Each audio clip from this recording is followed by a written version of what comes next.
Folks, these sellers had no idea. I'll get into that and then the latest home prices and insights for York Region for week ending October 15th, 2025.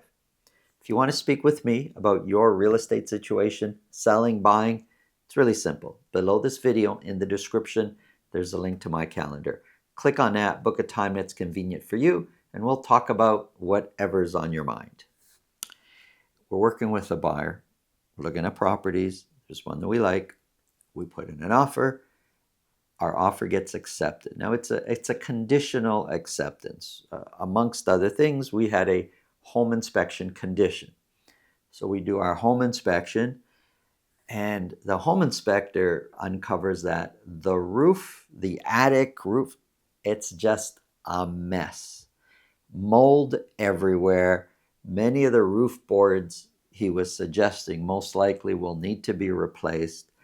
And when you kind of move back the layer of insulation that was there, at the bottom of all that was vermiculite. Now, vermiculite as an insulation on its own is not necessarily negative. However, the potential for asbestos to be in the vermiculite exists. And this is naturally a concern. And I don't want to go deep into the weeds with vermiculite and asbestos, but if that would be disturbed, it would put the asbestos dust into the air, and that's where you run into a problem. My clients, the buyers, are kind of uncomfortable with all this. Never mind the fact that there's potential for asbestos. We didn't know for sure, but the potential existed. But there's all this other work involved, the mold, the roof boards, which would mean new roof shingles also. It's all an expense. And so we looked at this, and I called the listing agent and I said, hey, here's what we uncovered in the attic. And he said, let me get back to you. So he called me back. He was speaking with the sellers, and he said the sellers had no idea. Now, I know the sellers bought this home about 4 years ago, so they haven't owned it for a long time. And in his explanation to me, saying that the sellers had no idea, he also kind of said, they bought this about 4 years ago, and when they bought, they said they didn't do a home inspection.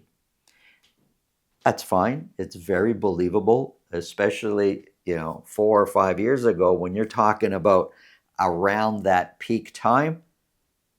The majority of homes were actually being purchased without home inspection. So it's very believable that a home inspection wasn't done. But they've been living in this situation with mold in their attic. Not a little bit. There was lots of mold, and they've been living this for a while, not really totally oblivious to what's happening in their own home. So now we're negotiating, dealing with all this situation. I'm telling you this because, man, there's lots of people back then that purchased without home inspection. It's still happening today. So let me leave you with this. If you're going to sell a home, absolutely expect a home inspection. Expect that the buyer is going to want to conduct a home inspection. Don't list your home for sale thinking that it's not going to happen. Assume that it will. And if you follow that train of thought, that assume a buyer will do a home inspection, wouldn't you as a seller kind of want to know in advance what that home inspection might uncover? Of course you would. You could prepare that way. So if you're one of these people that purchased for whatever reason, mostly pressure back then, you purchased without a home inspection, and now you're thinking of selling, you didn't do the home inspection then, I would recommend you do it now before you put your home up for sale. And that way you can deal with whatever problems exist. And if you don't want to deal with them, at least you know which problem exists. And at one point or another, you're going to deal with it by remediating it or fixing the problem, or deal with it by a change in price. One way or another, though, you're going to deal with it. If you think this video can help somebody you know, please pass it along. And if you get value from what we're talking about, subscribe. Now, let's get into the numbers.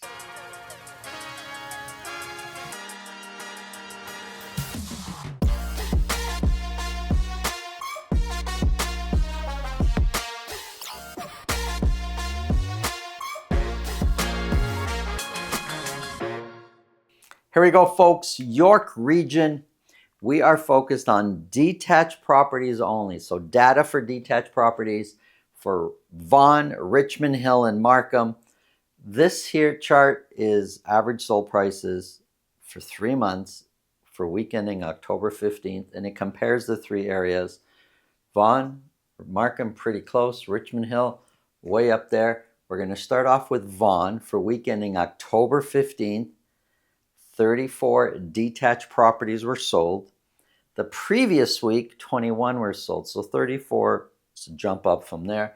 But if we look at the kind of the fall market there, we went from 23 to 27, and 32, 32, 21, and now we're at 34. So let's just say sales are pretty even right now. There's not a big change in sales. 3 of those sales sold at $2 million or more. Average sold price, however, overall, although there's big peaks and valleys, that's because sales are few, and then you mix into the $2 million or more property, you get the big peaks and valleys. But overall, trying to make sense of those peaks and valleys, average sold price looks like it's trending down, currently sitting at $1,554,000. 1,554 is 1% lower than the same week a year ago. The median price of 1,475 is 5% higher than the same week a year ago. The dotted line, that's a 4-week moving average. When we look at median price, kind of looks like median price is trending upward slightly. When we look at average price, kind of looks like average price trending down. Let's look at sales. 34 detached properties were sold. 12% of those, not a lot, sold at list price or more. But let's look at year to date. A lot of people, you hear conversations, sales are so much lower this year, activity, volume is low. Well, let's compare it. Last year, January 1st to October 15th versus this year, sales of detached properties, this is just for Vaughan, there's 109 fewer sales this year, which is a 9.1% difference. It's a 9.1% fewer sales this year versus a year ago. Depending on how you look at this, but I would say a 9% drop in sales for most industries would be significant. Listings, we're seeing fewer listings. When we look at active listings, it's trending down, not by a lot. There's currently 629 available detached properties for sale in Vaughan. And based on how many actually sold, 5.4% for this week, or let's just average it out to weekly. At this rate, 5.4% are selling every single week. And months of inventory kind of looks like it's trending down. We're sitting at 4.3 months of inventory right now, almost in the middle of what we would say is a balanced market. Here's Richmond Hill. 16 detached properties were sold. 4 of those sold at $2 million or more. Kind of looks like average prices in Richmond Hill are trending up. We're now sitting at $1,814,000. 1,814 is 6% higher than the same week a year ago. The median price of 1,584 is 9% lower. The dotted line, if we kind of go back to the fall market, because previous to the fall, prices looked like they were trending down. Now median average has been trending upwards. Let's look at year-to-date sales. only 43 fewer sales in Richmond Hill this year, year to date, versus a year ago. So it's not a big difference, and that equates to a 5.7% difference in sales, in volume this year versus a year ago. Listings, we're seeing fewer listings. Of all the listings available, which is 555, 2.9% actually sold. So let's say 3. So out of 100 listings for sale, 3 are going to sell in a week. And months of inventory climbed up to 8 months of inventory. Here's Markham. Sales look like they're trending down in Markham. Not by a lot, not aggressively, but we are seeing, even if it's 1, 2, or 3, fewer sales in Markham since we started the fall market. 20 detached properties were sold for week ending October 15th. 2 of those sold at $2 million or more. Average sold price is $1,608,000. It's a little tricky to see which way prices are going in Markham. From here, it kind of looks like they're trending down, but let's take a look at some of the other charts. 1,608,000 is 1% higher than the same week a year ago. The median price of 1,585,000 is 11% higher. The dotted line, the 4-week moving average, like I put here for September, looks like prices may be climbing a bit, but just before that they were dropping, and they're not climbing in a straight line. They're kind of up and down. It's tricky to say, I got to say, which way prices are going in Markham right now. When we look at overall sales this year versus a year ago, year to date, Markham is actually, it's only 35 fewer sales this year, which is 3.6% fewer sales. Not a big difference. Listings, we are seeing fewer listings. Percentage of available properties that actually sold, 4.1%. So between Vaughan, Richmond Hill, and Markham, Markham has the best percentage as far as actual selling of what's available for sale. And months of inventory sitting at 5.6 months of inventory. Here's a quick summary. 4.3 in Vaughan. A year ago was 5.1. Richmond Hill was 4.7 a year ago, months of inventory. Now we're at 8.